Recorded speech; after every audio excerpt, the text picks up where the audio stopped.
মাঝে মাঝে কি হয়, সবচেয়ে অবাক করা গল্পগুলো কিন্তু আমাদের চোখের সামনেই লুকিয়ে থাকে। আর আজকের এই আলোচনাতে আমরা ঠিক এমনই এক লুকানো গল্প খুঁজে বের করব, একটা সাধারণ বইয়ের মলাটের ভেতর থেকে। তো এই হলো আমাদের আজকের আলোচনার কেন্দ্রবিন্দু। এই বইয়ের প্রচ্ছদটা দেখতে বেশ সাধারণ, তাই না? কিন্তু বিশ্বাস করুন, এর প্রত্যেকটা অংশে অনেক তথ্য লুকিয়ে আছে। চলুন তাহলে এর গভীরে ঢোকা যাক। দেখুন, এটাকে শুধু একটা ছবি হিসেবে দেখলে কিন্তু হবে না, বরং চলুন এটাকে একটা দলিলের মতো করে দেখি, যেটা যেন অপেক্ষা করছে কেউ এসে এর রহস্য ভেদ করবে। কি বলতে চায় এটা আমাদের? বেশ, তাহলে আমাদের অনুসন্ধানের প্রথম পর্বে ঢোকা যাক। আমরা এই মলাটের লেখাগুলোকে ঠিক সেভাবে দেখব যেন এগুলো কোনো এক রহস্যের সূত্র। আমরা কি করব? এর প্রত্যেকটা উপাদানকে এক এক করে ভাঙব, যাতে পুরো ছবিটা পরিষ্কার হয়ে যায়। হ্যাঁ, প্রত্যেকটা অক্ষর, প্রত্যেকটা শব্দই আমাদের জন্য এক একটা সূত্র। চলুন সবচেয়ে চোখে পড়ার মতো যে জিনিসটা, সেটা দিয়েই শুরু করা যাক। মানে বইটার ঠিক মাঝখানে যে শিরোনামটা আছে সেটা। একবার দেখুন কি অসাধারণ ক্যালিগ্রাফি! এখানে বইটার পুরো নামটা তুলে ধরা হয়েছে, শারহু মিয়াতি আমিল। এর মানে কি? এর মানে হল ১০০ কারকের ওপর ভাষ্য বা ব্যাখ্যা। তো এই যে ১০০ কারক বা আমিলের কথা বলা হচ্ছে, এটা আসলে কি?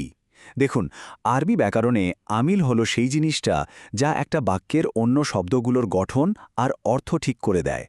অনেকটা আমাদের বাংলা ব্যাকরণের কারকের মতো, ব্যাপারটা সেরকমই। তার মানে মূল ব্যাপারটা হলো, এই বইটা আরবি ভাষার সেই ১০০টা মৌলিক নিয়ম নিয়ে কথা বলে, যেগুলো ছাড়া শুদ্ধভাবে বাক্য তৈরি করা প্রায় অসম্ভব। বলা যায় এটা ব্যাকরণ শেখার একেবারে গোড়ার কথা, একটা ভিত্তিপ্রস্তর। আচ্ছা, তাহলে পরের ধাপে যাওয়া যাক।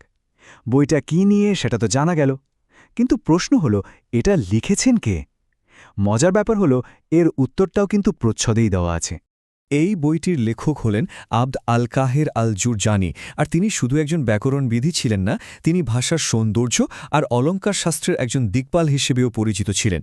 মানে তার খ্যাতি ছিল বিশ্বজোড়া। আর এখানেই আসল ব্যাপারটা। ভাবা যায় জ্ঞান কতটা সময়কে জয় করতে পারে।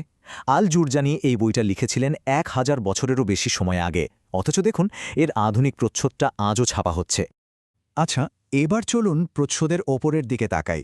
ওখানে আরও একটা সূত্র লুকিয়ে আছে, একটা প্রবাদ বাক্য লেখা আছে, যেটা এক কথায় এই বইটার মূল দর্শন।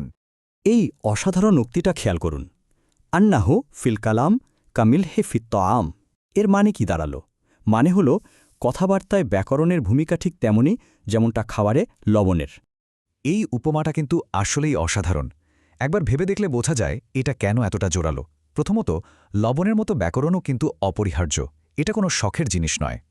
লবণ ছাড়া যেমন খাবার একদম বিস্বাদ লাগে, ঠিক সেভাবেই ব্যাকরণ ছাড়াও কথা তার আসল মানেটাই হারিয়ে ফেলে। দ্বিতীয়ত, এটা ভাষাকে একটা আলাদা স্বাদ আর স্পর্শতা দেয়। কিন্তু এখানেই শেষ না, লবণের মতো ব্যাকরণের ব্যবহারটাও হতে হয় পরিমিত। একটু কম বা বেশি হলে কিন্তু কথার অর্থটাই পাল্টে যেতে পারে। আর সবশেষে এটা ভাষার ভেতরের মূল গঠনটাকেই সামনে নিয়ে আসে। এবার আলোচনার প্রায় শেষ পর্যায়ে চলে এসেছি। চলুন প্রচ্ছদের সেই শেষ তথ্যগুলোর দিকে তাকাই, যেগুলো এই বইটার প্রাচীন ইতিহাসকে আজকের দিনের সাথে জুড়ে দেয়। মলাটটার একদম নিচের দিকে দেখুন লেখা আছে তাওবাতুন জাদিদা মুসাহাহা মুলাওয়ানা। এর সোজা মানে হল এটা একটা নতুন, সংশোধিত এবং রঙিন সংস্করণ। কিন্তু এর থেকে যে গুরুত্বপূর্ণ বিষয়টা বোঝা যায় সেটা হলো, এই বইটা শুধু ইতিহাসের পাতায় আটকে থাকা কোনো জিনিস নয়। এটা একটা জীবন্ত জ্ঞানের ভাণ্ডার, যা আজও ছাপা হচ্ছে আর সারা বিশ্বের ছাত্রছাত্রীরা এটা পড়ছে।